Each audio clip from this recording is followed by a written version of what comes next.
Hi friends, ಎಲ್ರಿಗೂ ನಮಸ್ಕಾರ. ಇವತ್ತು ನಾನು ಒಂದು ನಡೆದಿರೋ ಘಟನೆನ ಹೇಳ್ತೀನಿ. ನನಗೆ ಭಾಳ ಕೆಟ್ಟ ಅನಿಸ್ಲತ್ತ, ಭಾಳ ಮನಸ್ಸಿಗೆ ಭಾಳ ಬೇಜಾರಾಗ್ಯದ. ಇವತ್ತು ನಿಜ ಹೇಳಬೇಕು ಅಂತಂದ್ರೆ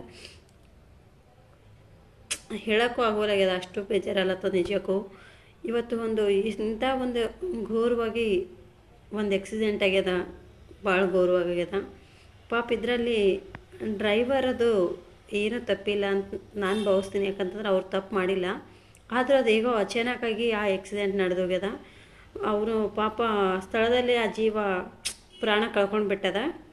ಆ ಕಡೆಯಿಂದ ಲಾರಿ ಬರ್ತಿರ್ಬೇಕಾದ್ರೆ ಡ್ರೈವರ್ ಅಣ್ಣ ಕೂಡ ನೋಡಿನೇ ಓಡಿಸ್ತಾ ಇದ್ದ. ಬಟ್ ಏನೋ ಡ್ರೈವರ್ ಅಣ್ಣಗೂ ಕಾಣಿಸಿಲ್ಲ, ಲಾರಿದು ತಪ್ಪಲ್ಲ ಅಂತ ಹೇಳ್ತೀನಿ. ಅದೇನೋ ಮಿಸ್ ಆಗಿ ಇರುವೆ ಚಾಕ ಕೆಳಗೆ ಹೋಗಿ ಸತ್ತದ ಅಷ್ಟೇ. ಕೊನೆಗೆ ಸತ್ತಿದ್ದು ಇರುವೆ, ನಾನು ನೋಡಿಲ್ಲ.